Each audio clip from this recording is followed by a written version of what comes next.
ഈ 700 പേരിൽ എത്ര പേര് ബാക്കിയുണ്ടാവും? ഏകദേശം ഒരു 150 അല്ലെങ്കിൽ 170 മുതൽ 250 ഇടയിൽ ആൾക്കാർ ബാക്കിയുണ്ടാവും. ബാക്കി ഒരു 450 ആൾക്കാർ തിരിച്ചു പോയിട്ടുണ്ടാവും.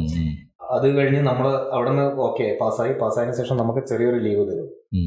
ലീവ് തന്നിട്ട് നമ്മുടെ യൂണിറ്റിലേക്ക് 51 ആൾക്കാർ 51, 52 ആൾക്കാർ 52 അവിടത്തേക്ക് പോകും. പിന്നെ അവിടെ 1.5 മാസത്തോളം പ്രൊബേഷൻ രണ്ടാമതുണ്ട്. അത് യൂണിറ്റിലേക്ക് ശേഷം ഈ ടൈമിൽ മൊത്തം നമുക്ക് യൂണിഫോം ബ്ലാക്ക് കിട്ടത്തില്ല. നമ്മളെ ആർമിന്റെ പഴയ യൂണിഫോം തന്നെ കാമഫ്ലാജ് യൂണിഫോം തന്നെയാണ് യൂസ് ചെയ്തുകൊണ്ടിരിക്കുന്നത്. പക്ഷെ ഇവിടെ വന്നതിന് ശേഷം മൊത്തം നമ്മളെ ചേഞ്ച് ആയി. നമ്മളെ ടോർച്ചർ ചെയ്യുന്ന പരിപാടി നിന്നു. എനർജിയിലേക്ക് ആയില്ല. നമ്മൾ യൂണിറ്റിലേക്ക് വന്നു. ഈ പ്രൊബേഷൻ കഴിഞ്ഞു. ഇനി 1.5 മാസത്തെ പ്രൊബേഷൻ ഉണ്ട് ഇവിടെ വന്നതിന് ശേഷം. ഇവിടെ വന്നതിന് അതുവരെ എന്ന് പറഞ്ഞാൽ നമ്മൾ ആർമിയുടെ ടെസ്റ്റ് ആണ് എനർജിന്റെ ട്രെയിനിങ് സെന്ററിലുള്ളത്.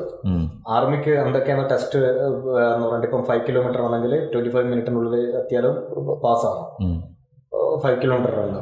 പക്ഷെ നമ്മൾ നേരെ മറിച്ച് ആടുന്ന് ഈ 51 വന്നു കഴിഞ്ഞാൽ നമ്മളെ ഈ 25 മിനിറ്റിൽ 5 കിലോമീറ്റർ എന്നുള്ള പരിപാടിയിൽ നിന്ന് നമുക്ക് അത് 18 മുതൽ സ്റ്റാർട്ടാവും. 18 minute, 18 to 19, 19 to 20, 20 to 21, 21 to 22, 23 വരെയാണ് ലാസ്റ്റ് ടൈം എന്ന് പറഞ്ഞാല്. നമുക്ക് എക്സലന്റ് നേരത്തെ 25 മിനിറ്റ് ആയിരുന്നെങ്കിൽ ഇവിടെ എക്സലന്റിന് മുന്നേ ഏറ്റവും ഫസ്റ്റ് ഫാൻഡം, അത് കഴിഞ്ഞ് സൂപ്പർ മാൻ, പിന്നെ സൂപ്പർ ബോയ്, അത് കഴിഞ്ഞിട്ടാണ് എക്സലന്റ്. അപ്പൊ ഈ എക്സലന്റിന് മുന്നേ ഒരു 3 കോളം എക്സ്ട്രാ വന്നു. അത് വന്നാലും വലിയ കുഴപ്പമില്ല. അതെച്ചാൽ നമ്മൾ ഈ 3 മാസത്തെ ട്രെയിനിങ് കൊണ്ട് നമ്മളെ ഫിസിക്സ് എന്ന് പറഞ്ഞാൽ ഏറ്റവും ടോപ്പിലെത്തിയിട്ടുണ്ടാവും. അപ്പൊ നിങ്ങൾ ഇത്രയും റിഗറസ് ട്രെയിനിങ്ങും ടോർച്ചറിലാകുമ്പം തടി കുറയുന്നു. ഓക്കെ, നിങ്ങളെ ഫിസിക്കിന് അല്ല, നിങ്ങളൊരു ഹെൽത്തിന് എന്തെങ്കിലും ബാധിക്കും? അത് അങ്ങനെ ഭയങ്കര മെച്ചപ്പെടുവാണോ ചെയ്യാതെ? ഹെൽത്തിനെ ബാധിക്കുന്ന ആൾക്കാരെല്ലാം പോയില്ലേ? ഇപ്പൊ ആൾക്കാരെവിടെ ഉള്ളത്?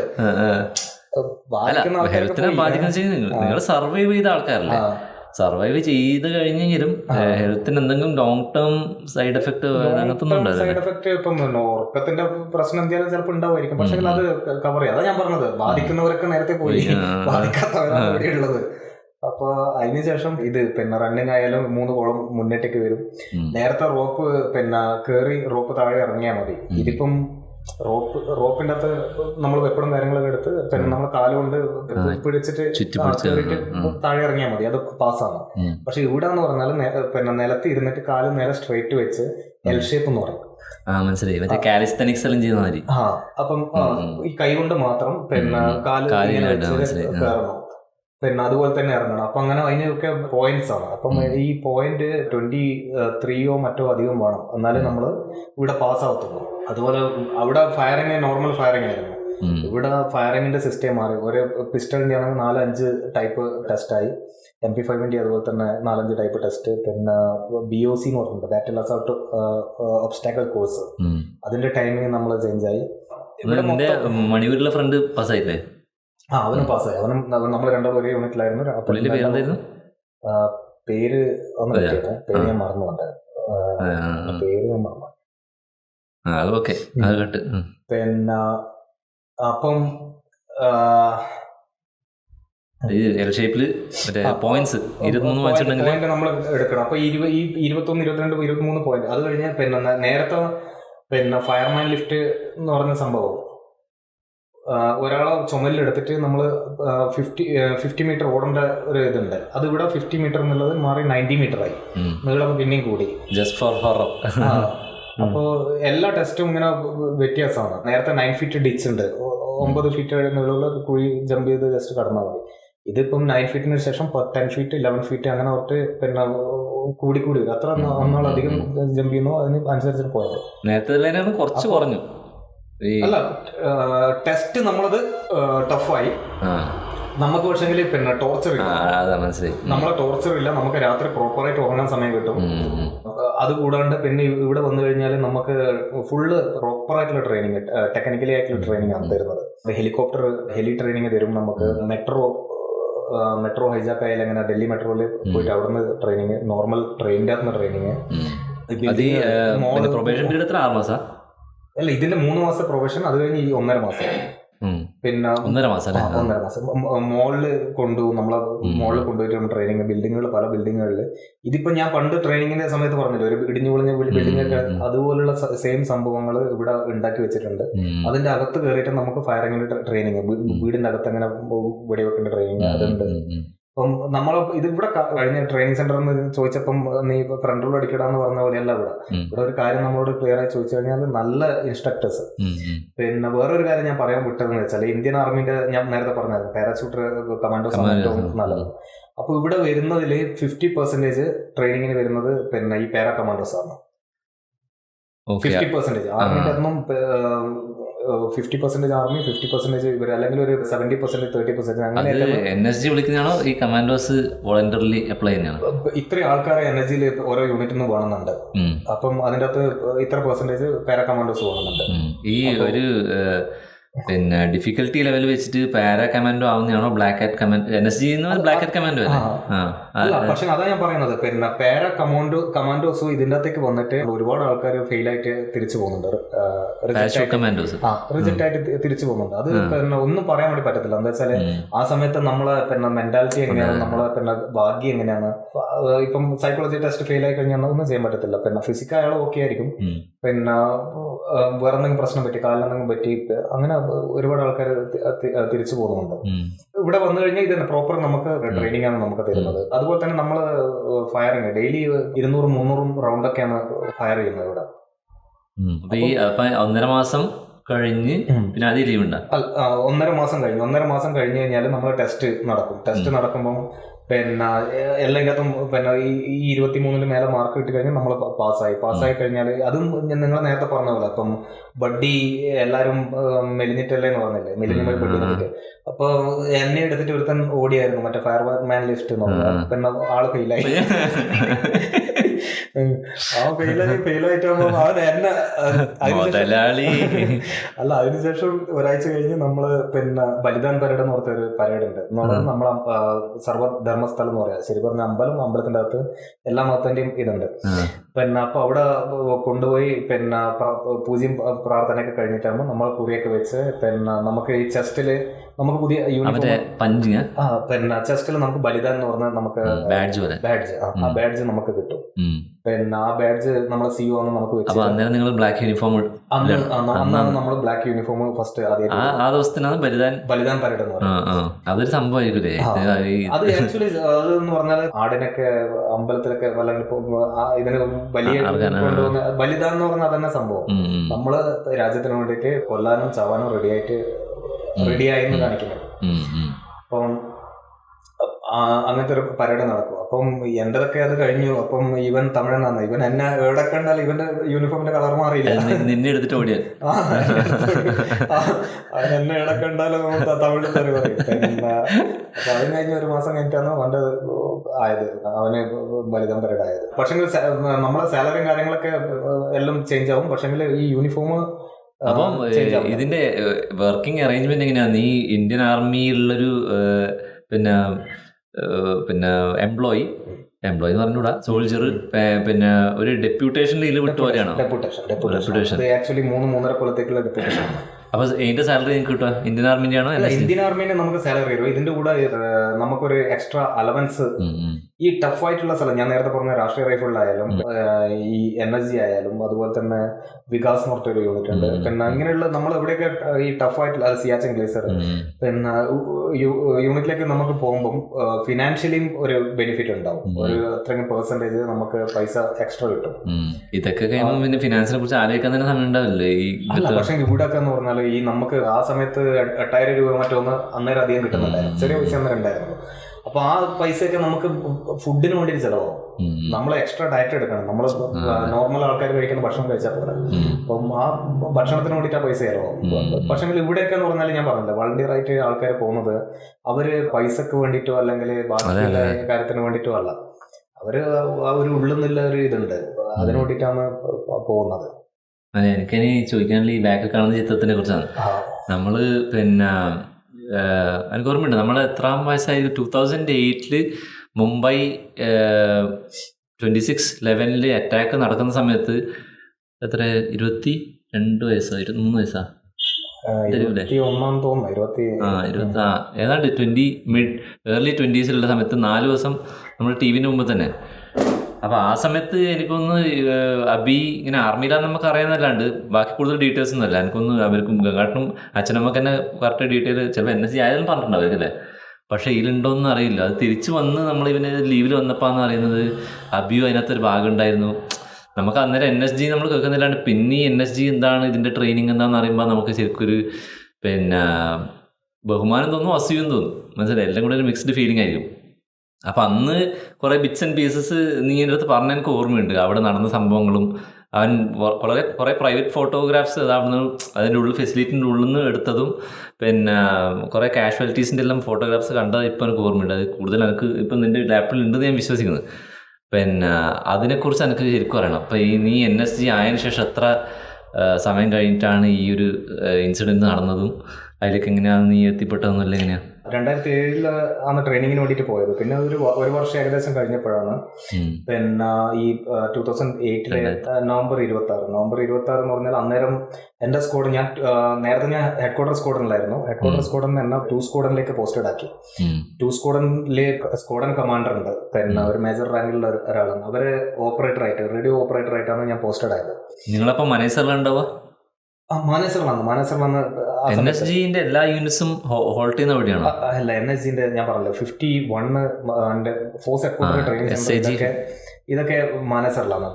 ബാക്കി ഉള്ള 52 ആണ് എയർപോർട്ടിനടുത്തായിട്ടുള്ളത്. അതുപോലെ തന്നെ ഇപ്പം 51 ഒരു എക്സ്റ്റൻഷൻ യൂണിറ്റ് അല്ലെങ്കിൽ അത് എയർപോർട്ടിനടുത്തായിട്ട്. നമ്മുടെ സൗത്തിലും അങ്ങനെ ഇതുണ്ടാവില്ല. ഇപ്പൊ ഉണ്ട്. ഇപ്പം ഹൈദരാബാദ്, ബാംഗ്ലൂർ, ചെന്നൈ, ഹൈദരാബാദ്, ബോംബെ, പിന്നെ വേറെ 2-3 സ്ഥലത്ത് ഇപ്പം ഹബ്ബ് എന്ന് പറഞ്ഞിട്ടുണ്ട്. അത് ആ ഒരു ഓപ്പറേഷന് ശേഷം ഒരുപാട് സ്ട്രക്ചറിൽ ചേഞ്ച് വന്നു. എന്താ വെച്ചാല് പെട്ടെന്നൊരു അത്യാവശ്യം വന്നാല് സമയധികം എടുക്കാതിരിക്കാൻ വേണ്ടിട്ട് ബ്ലാക്ക് ടൊർണേഡോ അല്ലേ ഓപ്പറേഷന്റെ പേര് ബ്ലാക്ക് ടൊർണേഡോ. അപ്പൊ അങ്ങനെ ആ സമയം നവംബറിൽ നല്ല തണുപ്പുള്ള സമയമാണ്. ഇപ്പം വീട്ടിലേക്ക് മൊബൈലൊക്കെ അന്നേരം സ്റ്റാർട്ടായി. ഇപ്പം മൊബൈലിൽ ഞാൻ വീട്ടിലേക്ക് സംസാരിച്ചുകൊണ്ടിരിക്കുന്ന സമയത്ത് പിന്നെ ഈ അലേർട്ട് നേരത്തെ പ്രാക്ടീസ് ആണെങ്കിൽ നമുക്ക് ഞാൻ എന്താ പറയുക അവിടെ ഓപ്പറേറ്റർ ആയതുകൊണ്ട് എനിക്ക് നേരത്തെ വിവരം കിട്ടും, ഇത്ര മണിക്ക് ഏകദേശം അലേർട്ട് അടിക്കാൻ ചാൻസ് ഉണ്ട്, അതുകൊണ്ട് റെഡി ആയിരിക്കണം. പക്ഷെ ഇത് ആ ഒരു 9:30-10 മണിയാവും, 9:30 ആകുമ്പോൾ അലേർട്ട് അടിച്ചത് പെട്ടെന്നുള്ളൊരു അലേർട്ട്. അപ്പൊ തന്നെ ഡൗട്ട് തോന്നി. 26-ാം തീയതി രാത്രി 9 മണിക്ക്. 26-ാം തീയതി രാത്രി 9 മണിക്ക്. അപ്പോൾ 9:30 ആകുമ്പോൾ പിന്നെ അപ്പൊ തന്നെ ഡൗട്ട് തോന്നി. അപ്പം നമ്മൾ സ്ലീപ്പിംഗ് ബാഗിൽ നിന്ന് വേഗം എഴുന്നേറ്റ് പിന്നെ നോക്കുമ്പോഴേക്ക് 3 ടൈപ്പ് അലേർട്ട് ഉണ്ട്. ഒന്ന് പ്രാക്ടീസ് ഉണ്ട്, ഒന്ന് ഒറിജിനൽ തന്നെ നമുക്ക് പിന്നെയും ആവശ്യം വന്നു കഴിഞ്ഞാൽ വേറെ ഉണ്ട്. അപ്പം ബാക്കിയുള്ള സ്ക്വാഡിനെ എല്ലാം അലേർട്ടാക്കണം. അപ്പോൾ അവിടെ ഈ 3-4 അലേർട്ട് വിളിക്കാൻ തുടങ്ങി. അപ്പം നല്ല ഇതായി, എന്തോ കാര്യമായിട്ട് പ്രശ്നമുണ്ടെന്ന്. പിന്നെ വേറെ എന്ന് വെച്ചാൽ നമ്മളെല്ലാവരും എപ്പോഴും റെഡിയാണ് എന്തെങ്കിലും ഒരു ഓപ്പറേഷൻ ഇതുപോലെ കിട്ടാൻ വേണ്ടിയിട്ട്. അവിടെയുള്ള ഓരോരാൾ എന്നുവെച്ചാൽ നമ്മൾ ട്രെയിനിങ് ഇത് തന്നെ ചെയ്തുകൊണ്ടിരിക്കുന്നത്. പിന്നെ ഒറ്റ റൗണ്ടിൽ എങ്ങനെ ആളെ കൊല്ലുക എന്നുള്ള ഒരു ട്രെയിനിങ്. 26-ാം തീയതി വൈകുന്നേരം ഒരു 9 മണിയാകുമ്പം അലേർട്ട് അടിച്ചു. അപ്പം നേരത്തെ പ്രാക്ടീസിനുള്ളതാണെങ്കിൽ നമുക്ക് നേരത്തെ അറിയായിരുന്നു. പിന്നെ എന്താ വെച്ചാൽ നമ്മൾ കൂടിയുള്ള ആൾക്കാർ അവർ നമ്മളോട് നല്ല പറയും, പിന്നെ ഒന്ന് റെഡി ആയിരിക്കണം, ഇത്ര മണിക്ക് അലേർട്ട് അടിക്കാൻ ചാൻസ് ഉണ്ട്.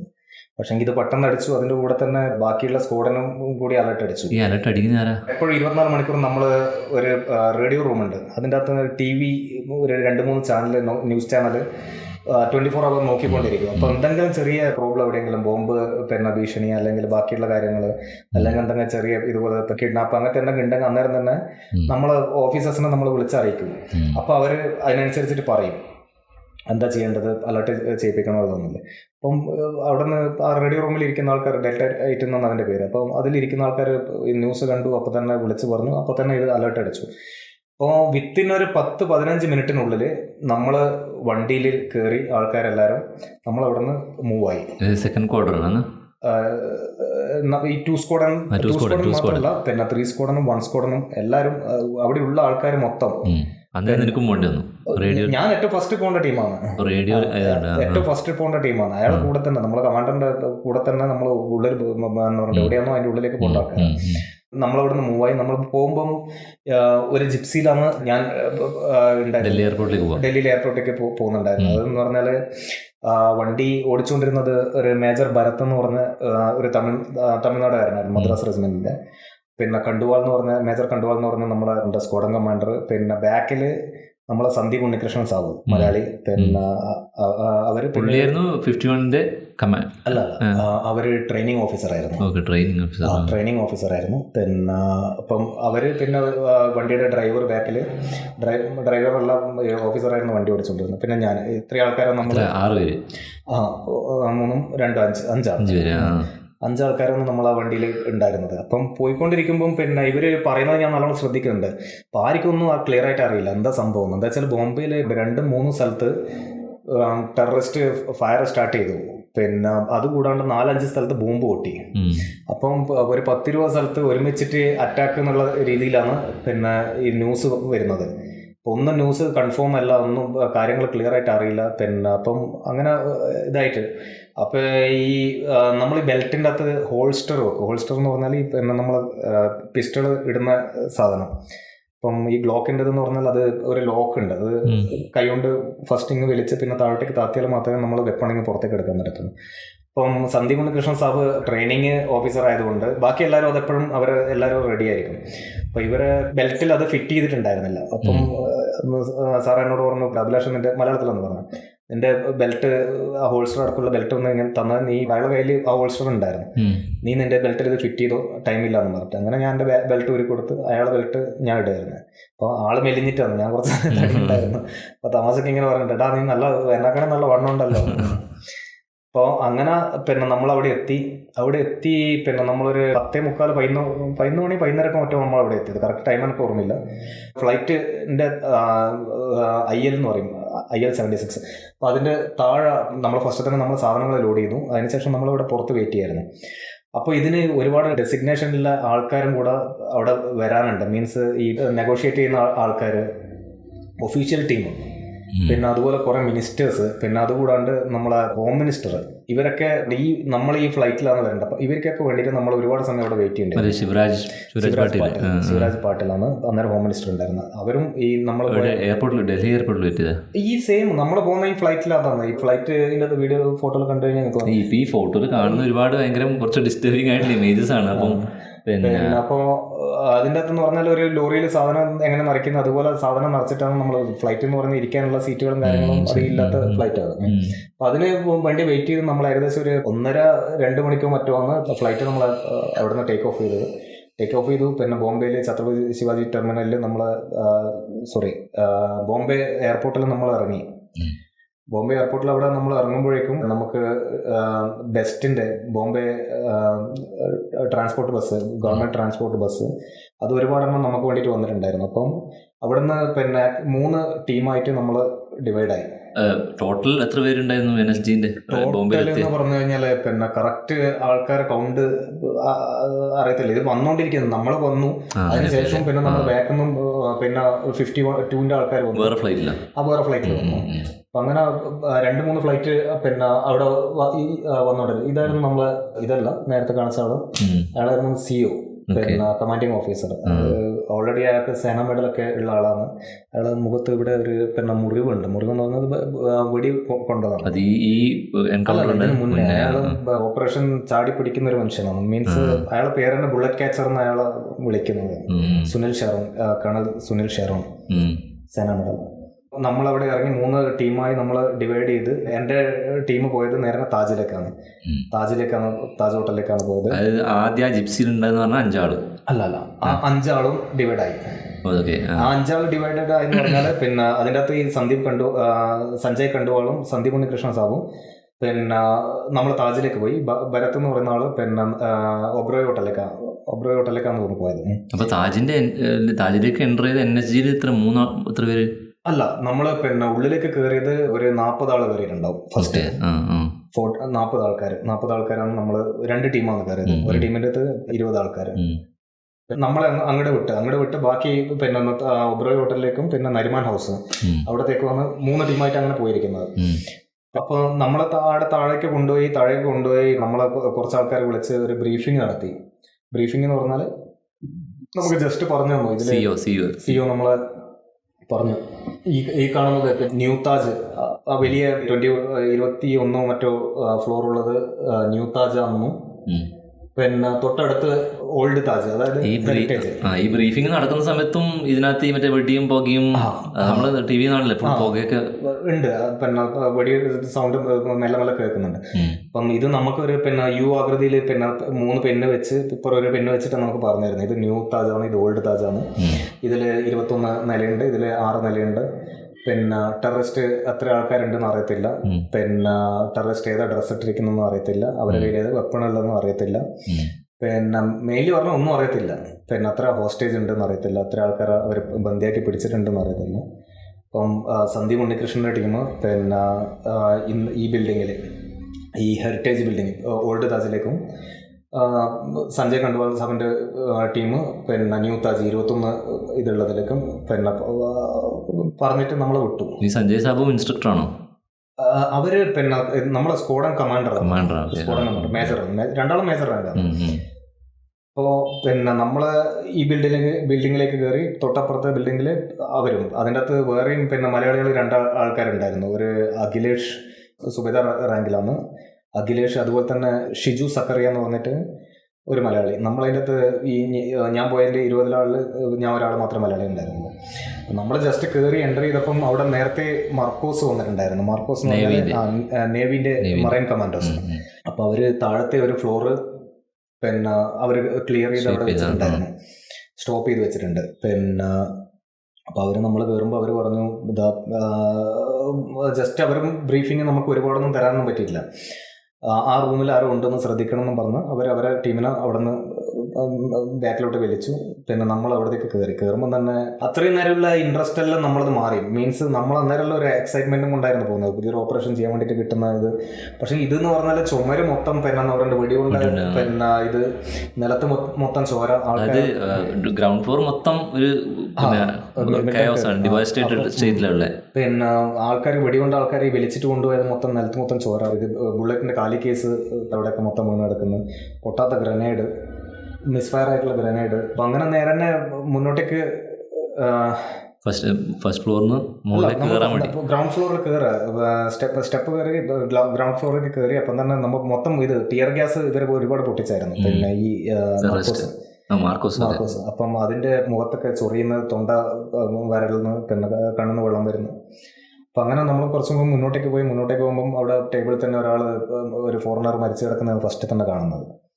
പിന്നെ അയാളെ തലക്ക് കറക്റ്റ് ഇവിടെ വെടിയുണ്ടാക്കി. പിന്നെ അത് കഴിഞ്ഞ് മുന്നോട്ടേക്ക് പോയി പിന്നെ കിച്ചണിലെത്തി. കിച്ചണിൻ്റെ അവിടെ പോയപ്പം 2-3 സ്റ്റാഫ് അവിടെ ഗലിയിൽ മരിച്ചു കിടക്കുന്നു. പിന്നെ അവിടെ നിന്നും നമ്മൾ മുന്നോട്ടേക്ക് പോയി മെല്ലെ സെർച്ച് ചെയ്തിട്ടാണ് പോകുന്നത്. അപ്പം നിങ്ങൾ പോകുന്ന സമയത്ത് എന്തൊക്കെ എടുത്തിട്ടാണ് പോകുന്നത്? ഗിയർ ഒരാളെ കയ്യിൽ ഏകദേശം ഒരു പിന്നെ 17-18 കിലോളം വെയിറ്റ് ഉണ്ടാവും. പിന്നെ ഫുഡ് സപ്ലൈസ് ഉണ്ടാവും.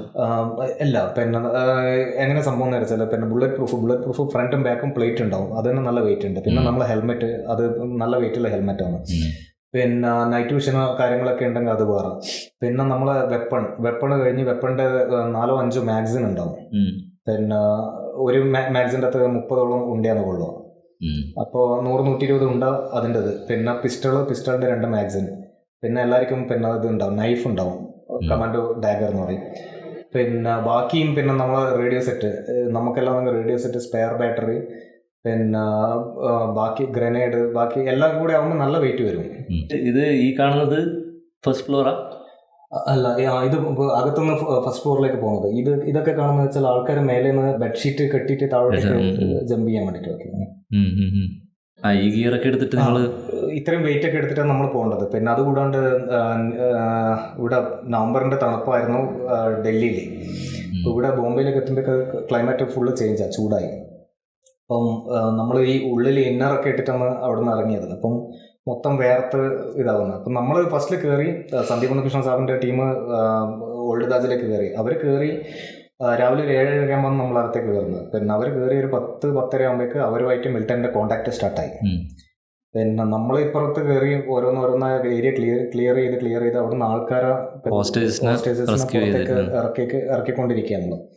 ഓരോ ഫ്ലോറും നമ്മൾ ക്ലിയർ ചെയ്ത് വരുന്നു. അപ്പോൾ ഏറ്റവും പ്രശ്നം എന്താണെന്ന് വിചാരിച്ചാൽ പിന്നെ എൻ്റെ കയ്യിലായിരുന്നു മറ്റേ ഇത് എന്നതിൻ്റെ പേര് റേഡിയോ അല്ല ഈ പിന്നെ ഡോർ ഓപ്പൺ ചെയ്യാൻ വേണ്ടിയിട്ട് കാർഡ് ഉണ്ടായിരുന്നത് ലോക്ക്. അപ്പം അത് എൻ്റെ കയ്യിലുണ്ടായിരുന്നു. അപ്പം നമ്മൾ ഒരു കാർഡ് വെച്ച് നമ്മൾ സ്വാപ്പ് ചെയ്തിട്ടാകുമ്പോൾ ഡോറ് തുറന്ന് രണ്ടാൾ ഉള്ളിലേക്ക് കയറുകയാണ്. രണ്ടാൾ ഉള്ളിലേക്ക് വെപ്പൺ കൊടുത്ത് കയറി ഉള്ളിൽ സെർച്ച് ചെയ്ത് പിന്നെ പുറത്തേക്ക് വരികയാണ്. പക്ഷേങ്കിൽ 90% റൂമും പിന്നെ ഏറ്റവും വലിയ പ്രോബ്ലം എന്ന് പറഞ്ഞാൽ ഇതിൻ്റെ അകത്തുള്ള VIPs അവർ പിന്നെ അല്ലെങ്കിൽ ഗസ്റ്റ് അവർക്ക് പിന്നെ എന്താ പറയണ്ട ലാംഗ്വേജ് നമ്മളെ എന്താ പറയണ്ട ഇംഗ്ലീഷ് അറിയാത്ത ആൾക്കാരാണ് ഒരു 70% അതിൻ്റെ അകത്ത് ഉണ്ടായിരുന്നത്. അറബീസ് അല്ലെങ്കിൽ ചൈനീസ് അല്ലെങ്കിൽ പുറത്തുള്ള ആൾക്കാർ അവർക്ക് ഇംഗ്ലീഷ് അറിയത്തില്ല. പിന്നെ 2 എന്നുള്ളത് അവർ വാതിലിൻ്റെ മേലെ പിന്നെ എന്താ പറയണ്ട മൊത്തം ബെഡ് അല്ലെങ്കിൽ ബാക്കിയുള്ള സാധനങ്ങൾ കൊണ്ടുവന്ന് അടച്ചു വെച്ചിട്ടുണ്ടാവും. അപ്പോൾ ഇത് നമ്മളെത്ര പിന്നെ എന്താ പറയണ്ട പുറത്തുനിന്ന് പറഞ്ഞു കഴിഞ്ഞാലും ഇവർ പിന്നെ എന്താ പറയണ്ട തുറന്നു തരത്തില്ല. പിന്നെ നമുക്ക് ഡോറിൻ്റെ നേരെ മുന്നിൽ നിന്നിട്ട് പറയാൻ പറ്റത്തില്ല. എന്താ വെച്ചാൽ ഉള്ളിൽ ടെററിസ്റ്റ് ആണെങ്കിൽ ബ്രസ്റ്റ് ഫയർ ചെയ്ത് കഴിഞ്ഞാൽ നമ്മളാരും നോക്കാം. അപ്പോൾ ഓരോ റൂമും തുറക്കുന്നതിന് ഏകദേശം പിന്നെ എന്താ പറയുക 10-20 മിനിറ്റ് ടൈം എടുക്കും. നമ്മൾ പിന്നെ ഏറ്റവും വലിയ പ്രശ്നം എന്ന് പറഞ്ഞാൽ നമ്മൾ താടിയൊക്കെ ഉണ്ട്. അപ്പോൾ ഉള്ളിൽ നിന്ന് അവർ പുറത്തേക്ക് നോക്കിക്കഴിഞ്ഞാൽ നമ്മളെ കാണും ഡ്രസ്സും കറുത്ത ഡ്രസ്സായിട്ട് എപ്പോഴും കയ്യിലുണ്ട്. അപ്പം അങ്ങനെ ഓരോരാളെ നമ്മൾ പറഞ്ഞ് പിന്നെ we are please come open the door എന്നൊക്കെ പറഞ്ഞ് നമ്മൾ എന്ന് പറഞ്ഞിട്ട് കഷ്ടപ്പെട്ടിട്ടാണ് ഓരോരോ ആൾക്കാർ എടുത്തെടുത്ത് കൊണ്ടുവരുന്നത് പുറത്തേക്ക്. അങ്ങനെ മെല്ലെ മെല്ലെ ഓരോ ഫ്ലോർ ക്ലിയർ ചെയ്ത് പോയി. പിന്നെ നമ്മൾ ഒരു ഫ്ലോർ ക്ലിയർ ചെയ്തിട്ട് പുറത്തേക്ക് കൂടിയാണ് സ്റ്റെപ്പ് കയറിയിട്ട് മേലോട്ട് പോകും. അപ്പോൾ നമ്മളിങ്ങനെ പുറത്തെ വെളിച്ചം കാണും. അപ്പോൾ അങ്ങനെ വെളിച്ചം നോക്കിയിട്ടാണ് ഇത് അത്ര ഏകദേശം സമയമായിരുന്നില്ല നമുക്ക് മനസ്സിലാവുന്നത്. പിന്നെ ഫുൾ ടെൻഷൻ. രാത്രി എത്ര മണിക്ക് കയറിയത്? നമ്മൾ കയറിയത് രാവിലെ 7:30 ആകുമ്പോൾ കയറിയത്. 27-ാം തീയതി നമ്മൾ കയറുന്നത്. 27-ാം തീയതി കയറുന്നത്. എന്നിട്ട് ഇതിങ്ങനെ ഓരോ ഫ്ലോർ ക്ലിയർ ചെയ്ത് ഓരോ ആൾക്കാർ എടുത്തെടുത്ത് നമ്മൾ പിന്നെ ഒരു 4-5 ആൾക്കാരായാലും അവരെ കൂടെ 2 ആൾ വെച്ചിട്ട് നമ്മൾ താഴോട്ടേക്ക് വിടും. അങ്ങനെ ക്ലിയർ ചെയ്ത് വരുന്നു. അതിൻ്റെ ഇടയിൽ ഒരു തുള്ളി വെള്ളം ഈ രാത്രി ആവുന്നവരെ ഒരു 7-8 മണിയാവുന്നവരെ ഒന്ന് ടോയ്ലറ്റിൽ പോവുക, ഈ പരിപാടിയൊന്നും ഒരു മനുഷ്യനും ഇതിൻ്റെ അകത്ത് ചെയ്തിട്ടില്ല. തലേന്ന് രാത്രി 9 മണിക്ക് അവിടെ നിന്ന് ഇറങ്ങിയതാണ്. പിന്നെ രാത്രി ഏകദേശം ഒരു 9 മണിയായ സമയത്ത് നമ്മളെ കമാൻഡർ 2 ആളെ കൂട്ടിയിട്ട് പോകും. 2-3 റൂം തുറന്നിട്ട് അതിൻ്റെ അകത്ത് എല്ലാ റൂമിലും ചെറിയ ഫ്രിഡ്ജ് ഉണ്ട്, ഫ്രൂട്ട്സ് ഉണ്ട്, ഡ്രൈ ഫ്രൂട്ട്സ് ഉണ്ട്, ചോക്ലേറ്റ് ഉണ്ട്. പിന്നെ അതുപോലെ കുടിക്കാൻ വേണ്ടിയിട്ട് പിന്നെ കുടിക്കാൻ വേണ്ടിയിട്ട് കൂൾ ഡ്രിങ്ക്സ്, പിന്നെ അതുപോലെ ഡ്രിങ്ക്സ് എല്ലാം ഉണ്ട്. നമ്മൾ ബാത്റൂമിൽ പോയി 2-3 ടവല് ഓരോ ബാത്റൂമിൽ പോയി ടവൽ എടുക്കും. ടവലിൻ്റെ അകത്ത് ഇതിൻ്റെ അകത്ത് മൊത്തമുള്ള സാധനം തട്ടിയിട്ട് നേരെ കൊണ്ടുപോയി പിന്നെ എല്ലാവരും ഒരു സ്ഥലത്ത് ഇരുന്നിട്ട് എല്ലാവർക്കും പിന്നെ എന്താ ഇത് വെള്ളം കാര്യങ്ങളൊക്കെ കൊടുത്തു. പക്ഷേ അതിൻ്റെ അകത്ത് അന്ന് ആ സമയത്തൊന്നും ഈ റെഡ് ബുള്ളിനെ പറ്റിയിട്ടൊന്നും അധികം ആൾക്കാർക്ക് അറിയില്ല. അപ്പം ഞാൻ ഇതിൻ്റെ അകത്ത് ഒരു 4-5 റെഡ് ബുള്ള് തന്നെ എടുത്തു. ബാക്കി എല്ലാവർക്കും പെപ്സിയും കൊക്കക്കോളയും മറ്റേ ഇത് ഫാൻറ്റയൊക്കെ കൊടുത്ത് എല്ലാവർക്കും കൊടുത്തു. പിന്നെ എന്നിട്ട് നമ്മൾ അവിടെ നിന്ന് ഒരു രാത്രി ഏകദേശം പിന്നെ എന്താ പറയുക 9-10 മണി ആ സമയത്താണ് പിന്നെ എന്താ പറയണ്ട സന്ദീപ് ഉണ്ണികൃഷ്ണൻ സാബില്ലേ അവരെ കണ്ടീഷൻ ഭയങ്കര മോശമായിരുന്നു. നേരത്തെ ഓൾറെഡി രാവിലെ ഒരു 10 മണി മുതൽ അവരെ കൂടെ എൻകൗണ്ടർ നടന്നുകൊണ്ടിരിക്കുകയാണ്. അല്ലെങ്കിൽ പിന്നെ എന്താ പറയണ്ട ഫയറിങ് നടന്നുകൊണ്ടിരിക്കുകയാണ്. ഓൾഡ് താജ് ഈ ഹെറിറ്റേജ് പിന്നെ അപ്പം ഫയറിങ് ഇവിടെ നടന്നുകൊണ്ടിരിക്കുകയാണ്. അവർ ആൾക്കാരെ കളക്ട് ചെയ്യുന്നുണ്ട്, ഫയർ ചെയ്യുന്നുണ്ട്. പിന്നെ എന്ന് പറഞ്ഞിട്ട് അവർ ഓരോരോ ആൾക്കാർ ഓരോ സ്ഥലത്ത് അവർ കൂടിയുള്ള ആൾക്കാർക്ക് പിന്നെ എന്ന് പറഞ്ഞിട്ട് ഒരു 7-8 ആൾക്കാർക്ക് വെടിയുണ്ട് ഒരുമിച്ചുള്ള ആൾക്കാർ. അപ്പോൾ ആൾക്കാർ അവരത് കുറഞ്ഞു. അവർ ആകെ ഇനിയിപ്പം പിന്നെ എന്ന് പറഞ്ഞിട്ട് 8-9 ആൾ മാത്രമേ ഇയാളെ കൂടിയുള്ളൂ. എന്നിട്ടും അവർ പിന്നെ ചെയ്തുകൊണ്ടിരിക്കുന്നുണ്ട്. അങ്ങനെ പിന്നെ എന്ന് പറഞ്ഞിട്ട് ഏകദേശം ഒരു രാത്രി 9-9:30 പിന്നെ ആ സമയത്ത് തന്നെയാണ് തോന്നുന്നത് പിന്നെ സന്ദീപ് ഉണ്ണികൃഷ്ണൻ സാബിനായിട്ടുള്ള കോണ്ടാക്ട് പോയി എന്ന് പറഞ്ഞാൽ ആക്ച്വലി അയാൾ പിന്നെ എന്താ പറയുക ഒരു ലേഡീനെ രക്ഷിക്കാൻ വേണ്ടിയിട്ട് 3-4 ആൾ കൂടെ പോയതാണ്. അപ്പോൾ ഫസ്റ്റ് ഫ്ലോറിൽ നിന്ന് മേലോട്ടേക്ക് കയറുന്ന സമയത്ത് പിന്നെ എന്ന് പറഞ്ഞിട്ട് മിൽട്ടൻ്റെ അവിടെ മേലെ ഉണ്ടായിരുന്നു. മിൽട്ടൻ്റെ ഒരു ഗ്രനേഡ് താഴേക്ക് കഴിഞ്ഞപ്പം ഇയാൾ നേരെ മിൽട്ടൻ്റെ ഉള്ള റൂമിലേക്ക് ഹോളിലേക്ക് വെപ്പൺ കൊടുത്ത് കയറിപ്പോയി.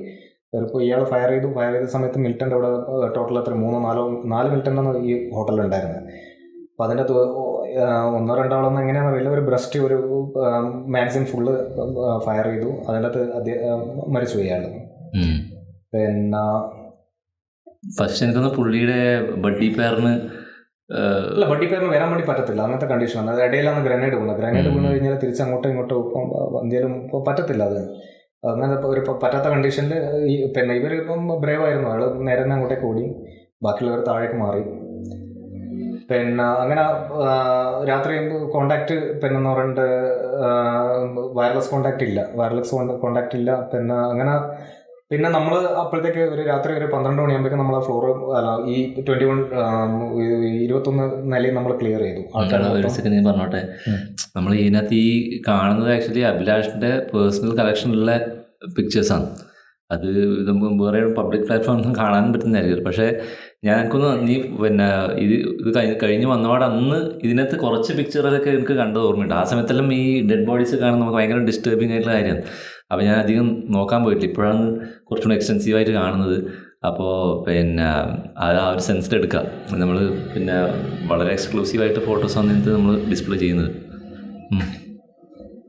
പിന്നെ അങ്ങനെ നമ്മൾ പിന്നെന്ന് പറഞ്ഞിട്ട് പിറ്റേ ദിവസം നമ്മൾ താഴേക്ക് വിളിച്ച് നമുക്ക് ബ്രീഫിങ് തന്നു. പിന്നെ നമ്മൾ ഈ ടീമിനെ മറ്റേത് നമ്മൾ ക്ലിയർ ചെയ്തു. ഇപ്പുറത്തേക്ക് വന്നതിന് ശേഷം നമുക്ക് ബ്രീഫിങ് തന്നു. 27th നൈറ്റ് ആയി അല്ലേ? 27th നൈറ്റ് കഴിഞ്ഞ് 28ന് നമ്മൾ പിന്നെന്ന് പറഞ്ഞിട്ട് പൊളിച്ചൊക്കെ ഒരു 1-2 മണിക്ക് രണ്ടാമത് ഈ ഹെറിറ്റേജിലേക്ക് പോകുന്നു. ഹെറിറ്റേജിലേക്ക് നമ്മൾ പോകുമ്പം പിന്നെ അവിടെ മൊത്തം തീ പിടിച്ച് പിന്നെന്ന് പറഞ്ഞിട്ട് നമ്മൾ കയറിയ വഴിയിൽ മൊത്തം നമ്മളൊരു ഇത്രയോളം മുട്ടോളത്തുള്ള ഒരു അരയടി വെള്ളം ഉണ്ടായിരുന്നു. ഇതിൻ്റെ എൻ്റെ പേര് ഫയർഫോഴ്സ് വെള്ളമടിച്ചത്. അപ്പം അങ്ങനെ ഫയർഫോഴ്സ് വെള്ളമടിച്ചത് അപ്പം നിലത്ത് മൊത്തം കരിയാണ്. അങ്ങനെ അതിൽ നമ്മൾ മെല്ലെ നടന്നിട്ടാണ് പിന്നെ രാവിലെ ഒരു 4:30-5 മണിയാകുമ്പം ഈ മേജർ സന്ദീപ് ഉണ്ണികൃഷ്ണൻ ഉണ്ടായിരുന്ന റൂമിൽ അല്ലെങ്കിൽ ഹാളിൽ നമ്മൾ എത്തുന്നത്. അപ്പോൾ കൂടിയുള്ള ഒരാൾ പിന്നെന്ന് പറയുന്നത് ജീവൻ പോയിട്ട് കിടക്കുന്നത് കാണുമ്പോൾ ഇപ്പം ഈ സഞ്ജയ് കണ്ട്വാൾ സാബ് ആയാലും പിന്നെന്ന് പറയുന്നത് മെൻ്റലി കുറച്ചൊന്ന് ക്ഷീണമായി. പിന്നെ ബാക്കിയുള്ളവർക്കും അത് വല്ലാണ്ടൊരു എഫക്റ്റായിരുന്നു. പിന്നെ അങ്ങനെ അവിടെ എത്തി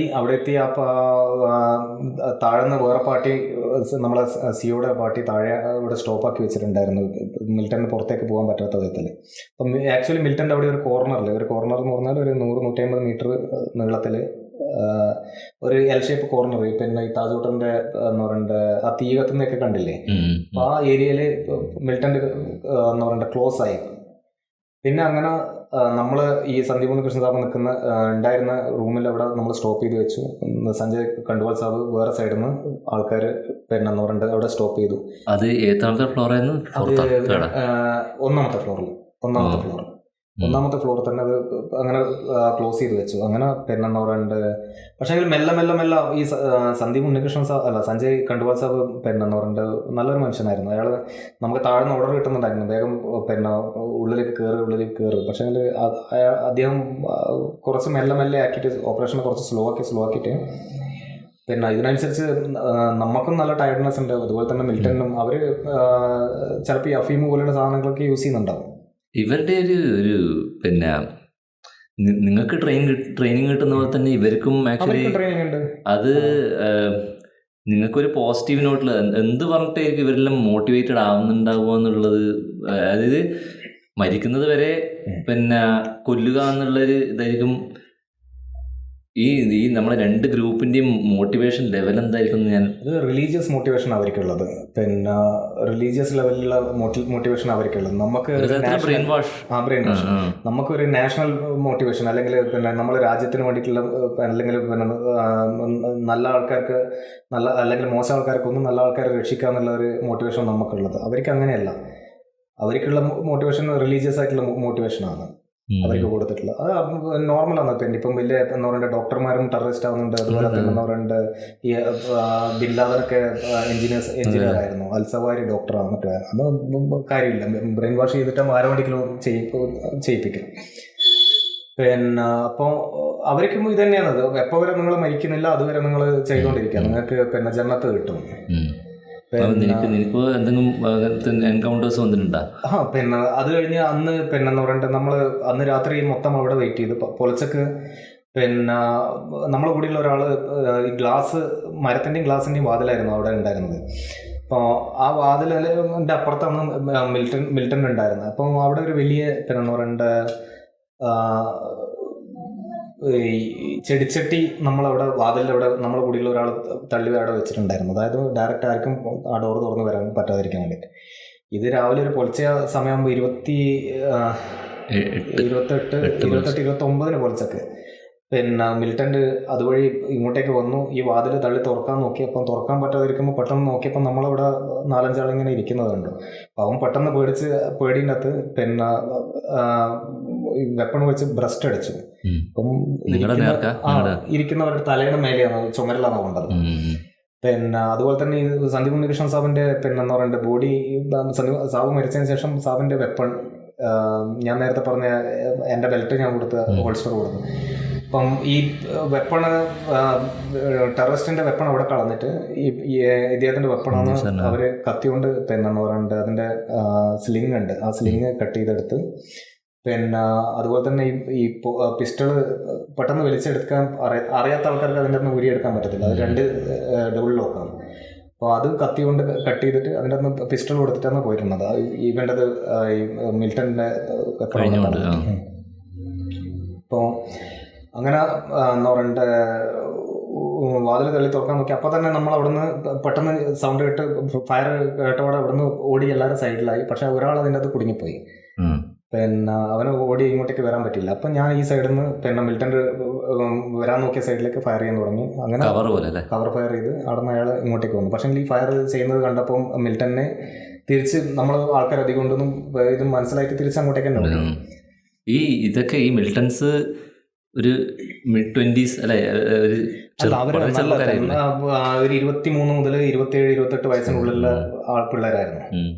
അപ്പോൾ പിന്നെ എന്താ പറയണ്ട നല്ല ആക്റ്റീവ്. അവരും നമ്മളെ പോലെ തന്നെ ഇപ്പം നമ്മൾ 700 ആളിന്ന് 200-250 ആൾക്കാർ സെലക്ട് ആയ പോലെ അവരും ഒരു 10-500 ആൾക്കാർ 10 പേരെ സെലക്ട് ആക്കിയതാണ്. അപ്പം അവരും പിന്നെ എന്താ പറയണ്ട മോശമുള്ള ആൾക്കാരല്ല, നല്ല ആൾക്കാരൊക്കെ അവരും സെലക്ട് ആക്കി ഉണ്ടാവുക. അപ്പോൾ പിന്നെ എന്താ പറയണ്ട അങ്ങനെ പിന്നെ സമയം കഴിയുന്തോറും പിന്നെ എന്താ പറയണ്ട മെല്ലെ ആയിട്ട് പിന്നെ ലാസ്റ്റ് എന്താ പറയണ്ട മൊളോട്ടോവ് കോക്ടെയിൽ ബോംബ് ഉണ്ട് എന്ന് പറഞ്ഞാൽ നമ്മൾ പിന്നെ എന്താ പറയണ്ട ഈ ഓയിലും ഇതൊക്കെ മിക്സ് ചെയ്തിട്ട് അതിൻ്റെ കൂടെ ഗ്രനേഡ് കെട്ടിയിട്ടാണ് പറയുന്നത്. അങ്ങനെ ഉള്ളിലേക്ക് തീയിട്ടപ്പോഴാണ് നമ്മളിട്ടു. തീയിട്ടപ്പോൾ പിന്നെ അവിടെ ഓൾറെഡി ഗ്യാസ് പൈപ്പ് ഉണ്ട്, ഗ്യാസ് പൈപ്പിന് തീ പിടിച്ചു. അങ്ങനെ പിന്നെ എന്താ പറയണ്ട അതിനകത്ത് 1-2 മിനിറ്റിന് ഫയർ കൊണ്ടിട്ട് വെടികൊണ്ടിട്ട് മരിച്ചായിരുന്നു. മേലെ നിന്ന് ഒരു മിലിറ്റന്റ് താഴേക്ക് ജമ്പ് ചെയ്തു, ഫസ്റ്റ് ഫ്ലോറിൽ താഴേക്ക് ജമ്പ് ചെയ്തു. അപ്പം നമ്മൾ CO ഓടിപ്പോയി, പിന്നെ ജീവൻ ഉണ്ടായിരുന്നു. അപ്പം വെടിവെച്ചു. അതാണ് നേരത്തെ കണ്ട ഒരു ബോഡി. പിന്നെ അങ്ങനെ പിന്നെ എന്താ പറയണ്ട മിലിറ്റന്റ് 4 ആളും മരിച്ചു. പക്ഷെ നമുക്കറിയില്ല ഇനി എത്ര ആൾക്കാർ ബാക്കിയുണ്ടെന്ന്. അങ്ങനെ പിന്നെ എന്താ പറയുക പാരലായിട്ട് ഹോസ്റ്റേഴ്സിനെ ആരെങ്കിലും രക്ഷപ്പെടുത്തിക്കൊണ്ടിരിക്കുന്നുണ്ട്. പിന്നെ നമ്മൾ അതാ ഞാൻ പറഞ്ഞു, ഓരോ ഫ്ലോറും നമ്മളിപ്പോൾ ഒരു ഫ്ലോറിൽ നിന്ന് 4 ആളെ കിട്ടിക്കഴിഞ്ഞാൽ പിന്നെ നമ്മളെ കൂടെ അതിൻ്റെ കൂടെ 2 ആൾക്കാരെ വെച്ചിട്ട് അവരെ താഴേക്ക് കൊണ്ടുവിടും. അങ്ങനെ ആൾക്കാർ ഇതിൻ്റെ അകത്ത് ഒഴിച്ചുകൊണ്ടിരിക്കുകയാണ്. പിന്നെ എനിക്ക് തോന്നുന്നു ഈ താജിലെ സ്റ്റാഫും ഭയങ്കര താജിലെ സ്റ്റാഫ് പിന്നെ എന്താ പറയണ്ട നല്ല അതിനകത്ത് ഒരു പയ്യനുണ്ടായിരുന്നു നമ്മളെ കൂടെ. പിന്നെ എന്താ പറയണ്ട ആദ്യം മുതൽ ലാസ്റ്റ് വരെ നമ്മുടെ കൂടെ തന്നെ ഉണ്ടായിരുന്നു. അവന് വെപ്പണോ കാര്യങ്ങളൊന്നും അവൻ്റെ കയ്യിലില്ല. പക്ഷേ അവൻ നമുക്ക് കാര്യങ്ങൾ എങ്ങോട്ട് വഴി പറഞ്ഞു തരാനും ബാക്കിയുള്ള കാര്യത്തിനും എല്ലാം നമ്മുടെ കൂടെ തന്നെ ഉണ്ടായിരുന്നു. ഞാൻ മുമ്പ് ഏതൊരു റിപ്പോർട്ട് അല്ലെങ്കിൽ ആർട്ടിക്കിൾ തന്നെ കണ്ടു. ഈ താജ് ആക്ച്വലി റിക്രൂട്ട് ചെയ്യുന്നത് വലിയ കോളേജസ് പോയി വലിയ ഡിഗ്രി മാർക്കുള്ള ടീമിനെ അല്ല റിക്രൂട്ട് ചെയ്യുന്നത്. അവർ കൂടുതൽ ഈ ഉൾഗ്രാമങ്ങളിലെല്ലാം പോയി കൂടുതൽ ജെന്യുനായിട്ടുള്ള പിന്നെ അതായത് ഭയങ്കര ഇത് കാണിക്കുന്നത് പിന്നെ ഡെഡിക്കേഷൻ കാണിക്കുന്ന ആൾക്കാരെ അവർ തിരഞ്ഞു പിടിച്ചെടുക്കുന്നത് ഇങ്ങനത്തെ പേർപ്പസിന് വേണ്ടിയിട്ട്. അങ്ങനെ ഇങ്ങനത്തെ സിറ്റുവേഷനിൽ അങ്ങനെയുള്ള ആൾക്കാർ മാത്രമേ കൂടുതൽ ബ്രേവായിട്ട് ആക്ട് ചെയ്ത്, കാരണം അവർക്ക് വേണമെങ്കിൽ അവർക്ക് ഈ ഇതിൻ്റെ ബ്ലൂ പ്രിൻ്റ് അറിയാം. ഇത് അറ്റാക്ക് സംഭവിക്കുമ്പോൾ തന്നെ എനിക്കറിയാം ഈ റൂമിൽ നിന്ന് എങ്ങനെ പുറത്തു വിടാം, അവർക്ക് ഫസ്റ്റ് രക്ഷപ്പെടാം. പക്ഷെ അവർ ആക്ച്വലി അവിടെ നിന്ന് ഗസ്റ്റിനെല്ലാം മാക്സിമം ഇവാക്യുവേറ്റ് ചെയ്യാൻ വേണ്ടിയിട്ട് NSGനെ ഹെൽപ്പ് ചെയ്യാൻ വേണ്ടിയിട്ടൊക്കെ ഒരുപാട് ചെയ്തു. ഞാനൊരു ആർട്ടിക്കിൾ കണ്ടായിരുന്നു. നമ്മുടെ ടീമിൻ്റെ കൂടെ ലാസ്റ്റ് വരെ പിന്നെ ഒരു പയ്യൻ ഉണ്ടായിരുന്നു. അവൻ പിന്നെ പറയണ്ട നമുക്ക് കാര്യങ്ങൾ പറഞ്ഞു തരാൻ നമ്മുടെ കൂടെ തന്നെ ഉണ്ടായിരുന്നു അവൻ ലാസ്റ്റ്. അത് നോർമൽ ആൾക്കാർ നിൽക്കേണ്ട യാതൊരു ആവശ്യമില്ല. പിന്നെ പറയണ്ട 25,000-30,000 അല്ലെങ്കിൽ 10-20 ആ സമയത്തൊക്കെ ഒരു 10-15,000 സാലറി കിട്ടുന്നവൻ അത് പ്ലസ് നിങ്ങളത്തെ ആ ഒരു പ്രൊട്ടക്റ്റീവ് ഒന്നും ഇല്ലാണ്ട് അവൻ നമ്മുടെ കൂടെ നിന്നിട്ട് ലാസ്റ്റ് വരെ ഉണ്ടായിരുന്നു ആൾക്കാർ. അതുപോലെ തന്നെ ഈ പിന്നെ എന്താ പറയുക ഓപ്പറേഷൻ നടന്നുകൊണ്ടിരിക്കുമ്പോൾ പിന്നെ അദാനി അല്ല പിന്നെ നമ്മളെ രത്തൻ ടാറ്റ താഴെ തന്നെ വെയിറ്റ് ചെയ്യുന്നുണ്ടായിരുന്നു ഓപ്പറേഷൻ കഴിയുന്നവരെ. ഈ സമയത്ത് താജില് ഗൗതം അദാനി ഉണ്ടായിരുന്നു എന്നൊക്കെ പറയുന്നുണ്ടല്ലോ. ഈ അതിനെപ്പറ്റി പിന്നെ അറിയത്തില്ല. ഞാൻ ഇവിടെ വായിച്ച പോലെ ഗൗതം അദാനി ഉണ്ടായിരുന്നു. പിന്നെ നമ്മളൊരു CPM ഒരു MP NN കൃഷ്ണദാസോ അങ്ങനെ ആരാണ്ടൊക്കെ ഒരുപാട് ഡെലിഗേറ്റ്സ് ഉണ്ടായിരുന്നല്ലോ. പിന്നെ യൂറോപ്യൻ ആരൊക്കെ ഉണ്ടായിരുന്നു, ഒരുപാട് യൂറോപ്യൻസും.